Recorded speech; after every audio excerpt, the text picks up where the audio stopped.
No one lived as extravagantly as the famously wealthy Vanderbilt family, whose life often resembled a true fairy tale filled with luxury and opulence. They spared no expense on magnificent mansions, grand yachts, expensive fashion, and lavish parties, turning each event into an embodiment of wealth and status. At first glance, their existence seemed like a noble and carefree wonder, but behind this superficial beauty lay a darker, more complex reality than even the most perceptive observers could imagine. The Vanderbilt family history begins with a man named John Aaron, who arrived in America from post-war Europe in 1645. At that time, he was a humble servant, just beginning his life in the New World, working for the owners of a wealthy and noble family called the Coven Vanans. This humble beginning, full of hardships and trial, predetermined the future development of his life and ultimately that of his entire descendants. Through hard work and perseverance, John Aaron soon transformed his life, leading to the emergence of a new, notable name associated with his origins and new endeavors. For a long time, he could not have imagined that his surname would become one of the most recognizable and respected in the history of American wealth. For his future surname, he decided to combine the Dutch word van, meaning van, with the name of his hometown. Thus, the surname was born, which later became synonymous with luxury and power. However, many years passed on the path to the heights of success, and only over time did the Vanderbilts become associated with a special kind of fame, often remembered for their sternness and inflexibility. The family's first wealth appeared with his great-great-great-grandson, also named Cornelius Vanderbilt, or more commonly, Commodore. He grew up in conditions far from luxury on Staten Island and managed to amass wealth through his skill in the shipping and railroad industries, into which he invested around the mid-1800s. In short, his efforts led to his and his family's relocation to Manhattan, where he built a house, the very one destined to become a symbol of wealth, now located in the affluent Greenwich Village, and completed around 1847. However, by the time the Commodore was on his deathbed, his health had significantly deteriorated, and he remained almost entirely in his mansion for 8 months. Shortly thereafter, in his final moments, he revealed to his heirs that his fortune exceeded $100 million. By today's standards, this would be over $3 billion. Before leaving this world, Cornelius Vanderbilt had to make important decisions regarding the future of his accumulated wealth. He initially decided to donate $1 million for the construction of an educational institution called Vanderbilt University, which was meant to become a legacy for Nashville, the city where he was born and raised. Additionally, he needed to determine how exactly to divide his remaining funds among his quite large and diverse group of potential heirs. When all the relatives finally gathered to read the will, they were overwhelmed by a remarkable mixture of feelings. Some perhaps couldn't believe their eyes upon seeing that the majority of the wealth had been passed on to only one of his descendants, his eldest son, William Henry Vanderbilt, better known as Billy. Thus, a wealthy family faced new horizons, new challenges, and undoubtedly a new perspective on possession, power, and the inheritance that was to continue even after their departure. It was no coincidence that the other family members reacted with fierce indignation and deep suspicion. They couldn't ignore the fact that he had another son and 9 daughters, none of whom received any inheritance. Their outrage was so intense that they decided not to accept this situation. Billy's 3 siblings took the matter to court, accusing him of hiring a spiritualist who deceived their father into leaving all his money solely to him. In an effort to avoid public humiliation and shame in court, Billy made a deal with his relatives, offering them a small part of the inheritance. By the standards of that time, he already had very little time left to enjoy his great wealth, as he died in 1885, just 8 years after his father's death, who had succumbed to a stroke. Therefore, in such a short period, he managed to double the amount of money he inherited from his parent. It is worth noting that Billy's father was skilled at amassing wealth. He knew how to accumulate a fortune, but did not need it himself, and often said that money only caused him anxiety and worry. He blamed his poor health on his wealth and frequently looked at his poor neighbors with envy. Most of Vanderbilt's estate was divided between his two eldest sons. The first was Cornelius Vanderbilt II, who, due to his generosity, did not increase the family's wealth, and the second son, William Kissam Vanderbilt, who was more interested in horses than in accumulating a fortune. In 1875, William married a woman named Alva Ising Smith, whom many considered someone seeking only personal gain. Alva had an extravagant taste. She insisted on buying a yacht, loved collecting mansions excessively, and by then, she already owned 9 mansions. But that was not enough for her. She wanted something that couldn't simply be bought with money. High society in New York did not accept the Vanderbilts because they were regarded as newly rich. Their wealth was not strictly inherited. It was acquired through their own labor and investments. In the hope of establishing themselves among the upper classes, Alva decided to focus on architecture and began implementing her idea. 3 years of hard work and substantial financial investment, about $3 million, were spent on building a luxurious mansion. By that time, William and Alva had already had a daughter named Consuelo. Alva, being strict in upbringing, adhered to the principle of discipline, especially concerning her young daughter. She repeatedly used a whip on her and forced her to wear a heavy steel corset designed to correct her posture. Alva sincerely aspired to obtain a royal title that would match her luxurious lifestyle and social status. Her ambition was to marry her daughter into the royal family, and finally, the opportunity arose at a crucial moment. Charles Spencer Churchill, the Duke of Marlborough, stepped onto the scene. It is worth noting that Duke also had his own hidden motives and plans. Neither Consuelo nor Duke was initially particularly attached to each other, but this did not prevent their marriage. Ultimately, such a union granted Alva access to the royal branch of the family, expanding her influence and opportunities. At the same time, the Duke of Marlborough saw a chance to resolve his financial difficulties by gaining control over the Vanderbilt's estate, which helped him save his mistress from an impending economic collapse. Miraculously, their marriage lasted 26 years, a considerable length of time, especially since just before the wedding, their daughter Consuelo connected with her future husband, the Duke of Marlborough. Alva, in turn, announced her intention to divorce William Vanderbilt. Such a step was extremely rare and scandalous in the upper society of that time, and she took it because she believed her husband was unfaithful. However, there are other opinions. Many believed that William was not inclined to infidelity. According to these theories, he simply hired a woman who was supposed to become his mistress, which, in William's view, might help him get out of the difficult circumstances of his marriage to Alva.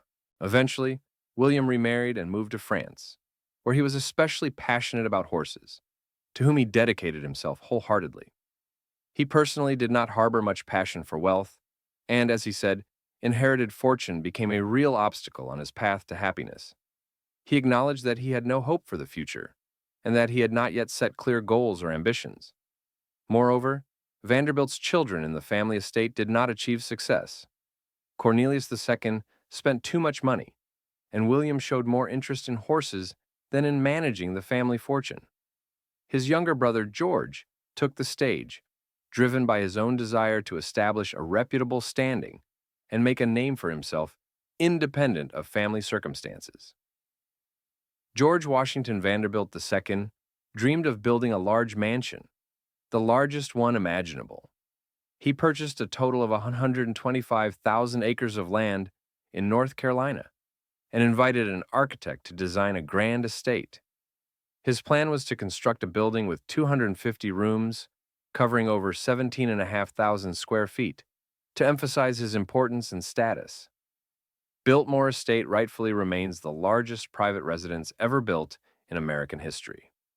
Its grandeur and stunning luxury continue to inspire admiration today, despite the many years that have passed. However, over time, the vast size of this mansion subtly transformed into a serious problem. The construction of such a colossal building had a noticeable negative impact on the Vanderbilts' wealth, as maintaining and caring for the massive house required not only significant effort, but also substantial financial investments.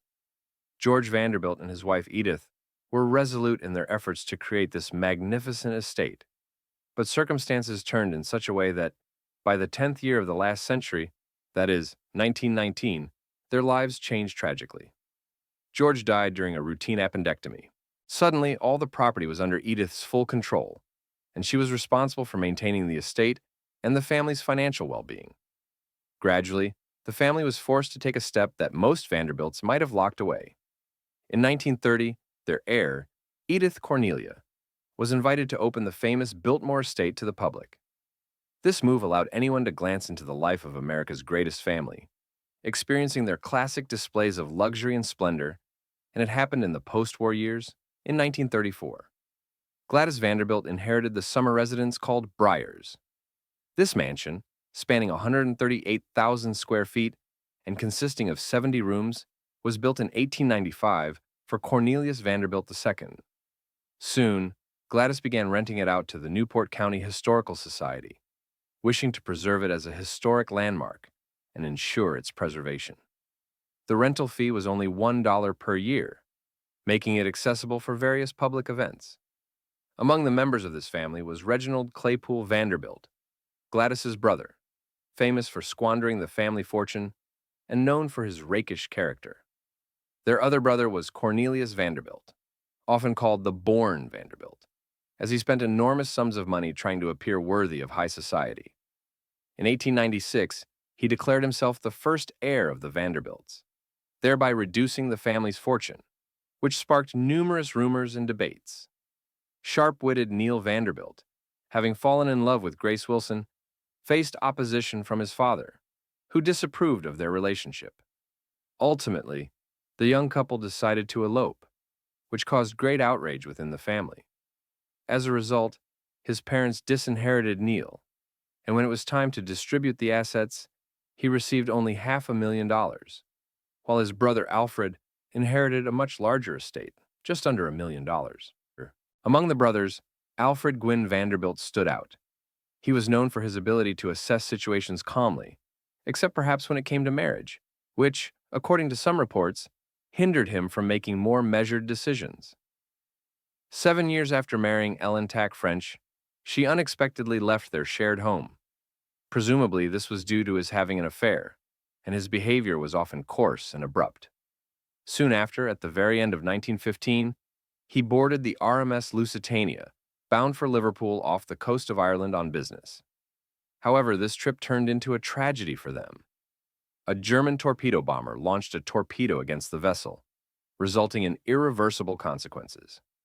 The Lusitania began sinking rapidly, and it seemed that our hero, Alfred, along with the ship, would go to the bottom.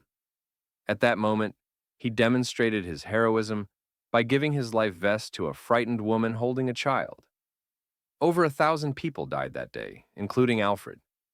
His death meant that the number of Vanderbilts decreased, but this did not affect the growth of the family's heirs. The reason was that the generation succeeding the older one was almost uninterested in managing the family estate, and the funds seemed to be quickly exhausted. Most of the income came from the railroad business, but by then America was changing rapidly. Railroads were no longer the sole means of transportation for people and goods, as new transportation technologies emerged. In the 1930s, the country's economy suffered severely during the Great Depression, and the Vanderbilt family found itself in a difficult position.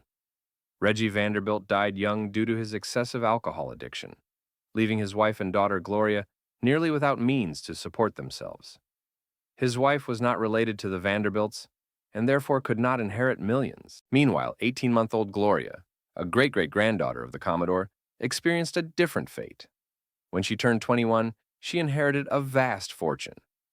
However, the Vanderbilt family did not quite approve of Gloria Morgan and her luxurious, flamboyant lifestyle.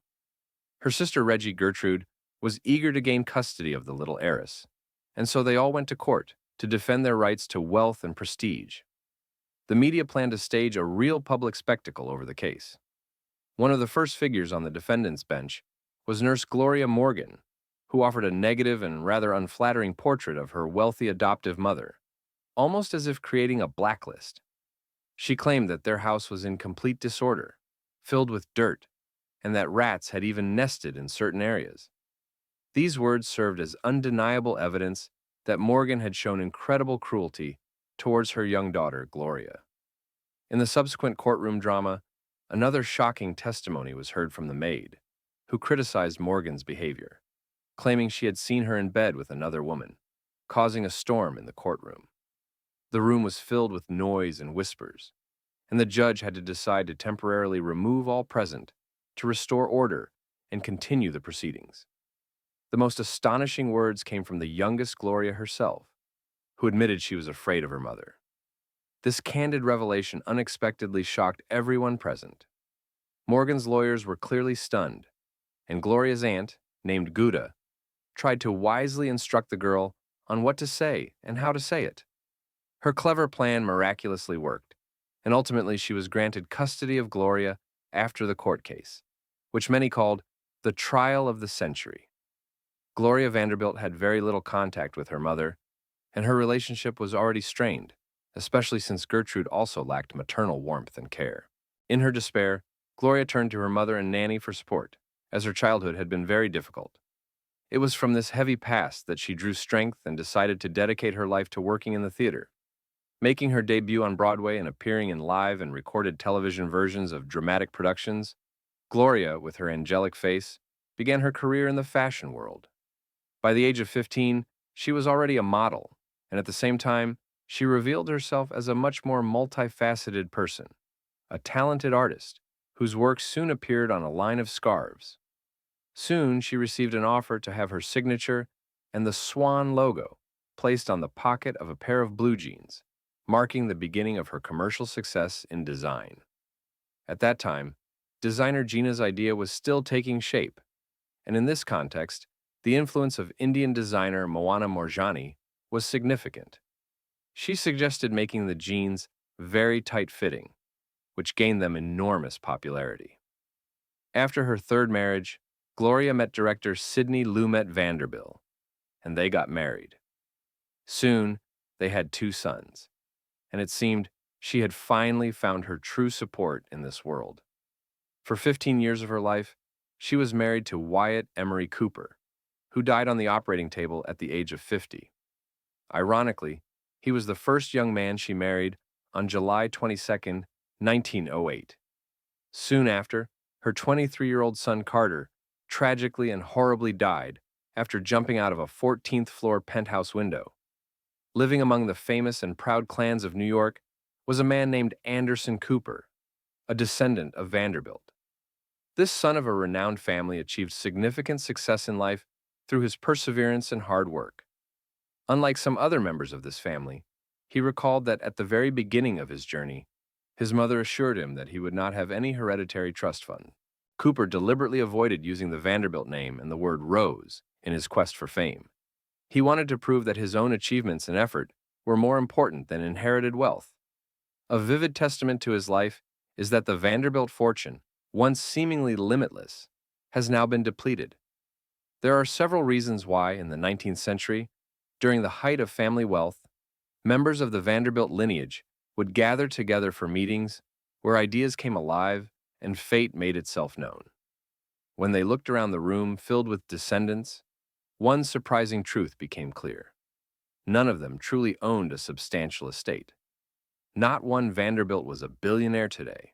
None lived in luxurious mansions, owned prestigious yachts, or participated in glamorous parties, which once were considered the main feature of life.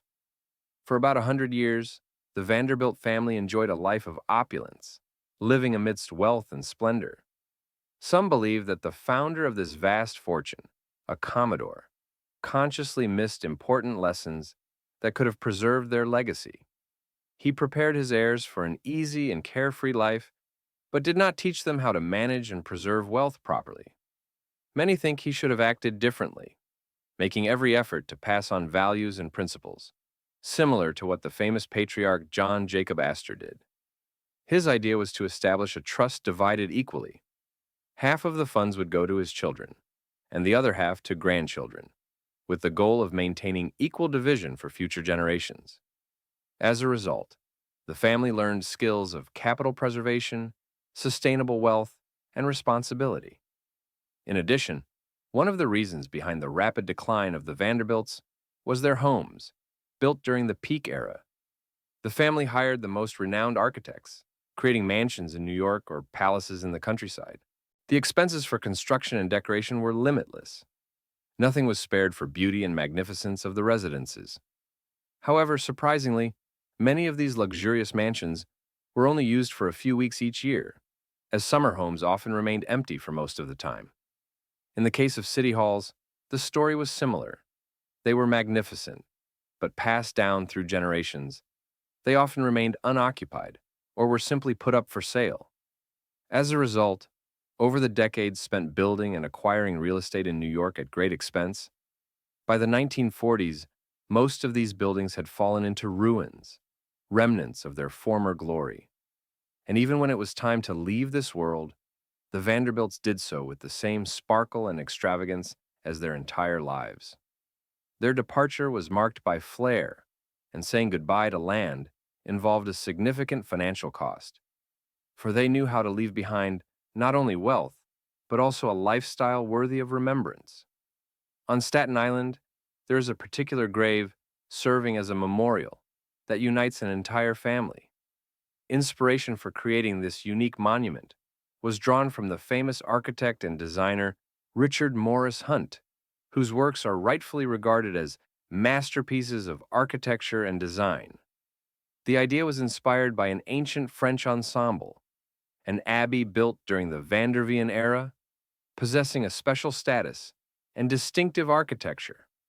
Over time, this monument, which includes a family tomb and a mosque, has become one of the most prominent and visited historical and architectural attractions in New York, attracting tourists and architecture enthusiasts from around the world.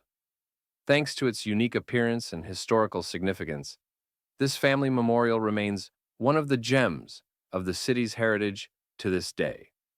Its elegance and distinctive style allow visitors to feel the atmosphere of past eras and show respect for the memory of departed ancestors.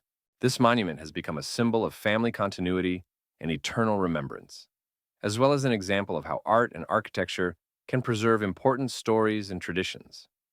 Thank you for your attention to our edition dedicated to the history and monuments of the past.